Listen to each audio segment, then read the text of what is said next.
How's it going, guys? We are back in another video here, and this video is going to be my Team of the Year prediction here for next month. It probably will be, but you never know when they'll drop it. It's the last month of the year now, and I decided I'll do my prediction now. Why not? You know, I'll give my thoughts on it. I hope you guys do enjoy this video. If you do, make sure you leave a like, subscribe if you have not already. But yeah, I want to hear you guys' thoughts on it as well. But here's what I'm thinking, okay? So basically, guys, how does Team of the Year work? So you might not know this. So if you haven't played NHL in a few years, Team of the Year is not like it was in like NHL, I don't know, 19, even 20, I would say.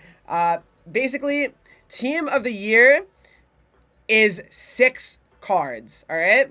Team of the Year is 6 cards, and it'll be 1 from each position. So you're going to have your center, your left wing, your right wing, your left D, your right D, and your goalie, okay? So they only did that, I think, starting in 21, I want to say.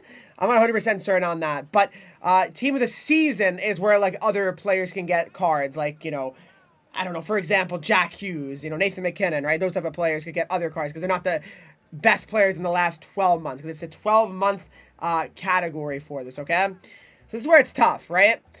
I'll show you guys how it worked last year a little bit more as well. This is my Team of the Year event video from last year. So here it is. So you can see right here, these are the 6 cards. So you had Connor McDavid, got one last year, deservedly so. I mean, he's the best player in the league. He always is. Brad Marchand got one for being the left wing. Mikko Rantanen got one for being a right wing. Then you got Victor Hedman getting the lefty one. Then you have the right D, Adam Fox getting one. And then the goalie, Andrei Vasilevsky, all right? So, you know, some pretty great choices. I mean, let's be honest. I mean, all these guys are very much so deserving of being on this list. So there you go. But how do the sets work? Now, very, very expensive. Let me tell you, this is not easy to acquire a Team of the Year. They are really not easy to acquire. So right here, acquire Team of the Year collectibles through event objectives, challenges, and player item trade and sets. Use Team of the Year collectibles for Team of the Year master items and upgrade sets. Team of the Year items upgrade to match any future. Yeah, that's the thing. Team of the Year's, you know, when their cards go up, like, so you see right there, 96 McDavid. McDavid gets a Team of the Week card, 97. That would automatically go up to 97, all right? Just so you guys know. But there's some challenges, whatever. More worried about the sets. The packs are pretty brutal, let's be honest.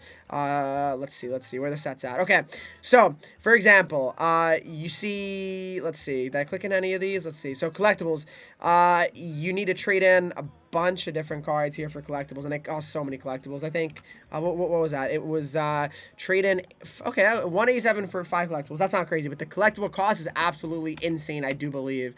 So here's McDavid. It costed 175 Team of the Year collectibles to fully max out Connor McDavid, which I understand because it's a guaranteed 99 overall card, and he already basically is 99 overall, especially a 96 overall. It's a ridiculous card. 175 collectibles, which is a crazy amount if we're being honest. Let's see if I look at some other cards here as well.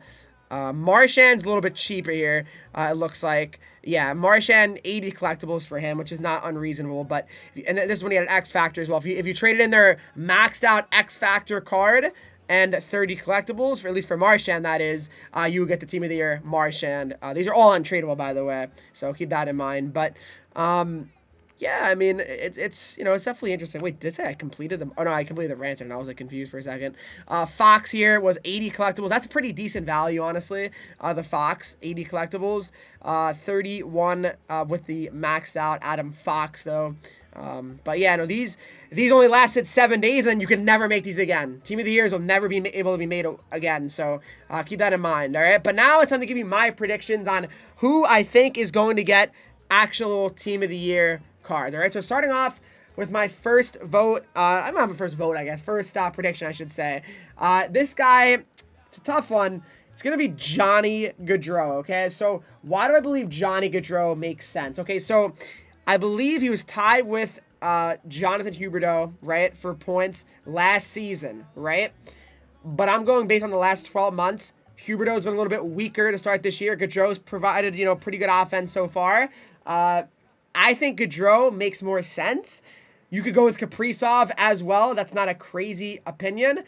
I'd probably prefer it to be the Kaprizov because I don't think Gaudreau is a good carding game personally. So hopefully it would be, you know, it would be Kaprizov, but I don't believe that would be the way it is. Sorry, I'm just getting my charge for my controller. But yeah, no, I think it's going to be Gaudreau. That's my prediction for left wing. But I could be wrong. Who do you guys think it's going to be? But let's move on. First of all, this car would be ridiculous. I mean, it really would be. I mean, he would be probably 91 at least, I'm assuming, overall. So probably like 95 speed. But moving on to the right wing now. The right wing is going to be from the Toronto Maple Leafs. I mean, it makes sense, especially because he's been unreal to start this year. And he was unreal last year as well. I think he had 100 points last year. And he's been insane this year as well. So Mitch Marner. But the thing is about Marner is he has an MSP that just came out. So that's why it could be a little bit dicey. Will they give him a team of the year already if he's got an MSP? I mean, maybe. They could. I mean, it's not like there's a rule against it, right? But we'll see. We'll see. I mean, it's an interesting thought. We'll see. 6 foot, 181. I mean, he'd be a crack card for sure. But I just don't know. I mean, Marner could be it. Also, another guy that could be it could be potentially... they could potentially consider Stamkos a right wing as well, because I'm seeing on NHL.com, but it considers Stamkos on the right wing. So it could be Stammer. That's not a crazy one either. I'd say, for me, it's between Stammer and Marner. That one's kind of a tougher one, I feel. Stammer doesn't have an MSP yet either, so I think that gives him a better chance of getting it as well. Stammer would be crazy. I would love to have Stammer for sure. So, I mean, yeah, that would be a good one. That would be a really good one. So that's what I think. Sorry, I shouldn't have actually had my cam on. I apologize, guys. I'll hide that so you guys can see the stats for these. But yeah, I would say Stammer probably is more legit than Marner, but they're close. Then when it comes to the center, it's going to be Matthews, in my opinion. So here's my argument, okay? I know people are going to be like, McDavid, Henreek, are you stupid? McDavid should be the obvious pick. So I'm going to say no. And why do I say that? It's so tough because Matthews and McDavid both deserve it. We all know that. The reason why I say that is because, I mean, Matthews won the Rocket Richard. He won the Hart Trophy last year. Scored 60 goals. I mean, I know it's the 12 months. I know it's not the whole last year either. You know what I mean? But I don't know, man. I feel like Matthews is due for a Team of the Year card. McDavid has gotten it the last 2 years, I believe. Or at least he got it last year. McDavid's gotten it a decent amount. So, I don't know. To me, it makes more sense for it to be Matthews. Maybe I'm wrong. I certainly could be. But I think Matthews is the more obvious pick here to give him one finally. And he'd be a great card. We all know that. Moving on to the defense.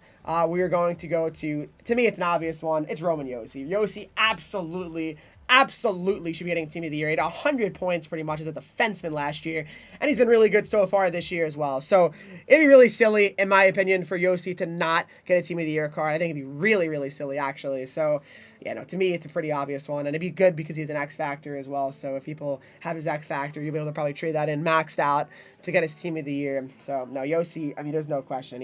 He should. I think, didn't he win the Norris or something too? No, he didn't. He was a finalist because Makar won it, right? That's why. Also, Makar is a very obvious one. I mean, it is so clear to me that it's going to be Cale Makar getting a Team of the Year. He won the Norris. He won the Stanley Cup. He won the Conn Smythe Trophy. I mean, I think he might be the biggest lock out of every player I've mentioned so far. And, I mean, Yosi's a pretty good lock too, but I'd say a guarantee. Makar is absolutely getting a Team of the Year card. There's no way he doesn't. No shot he doesn't get a Team of the Year card.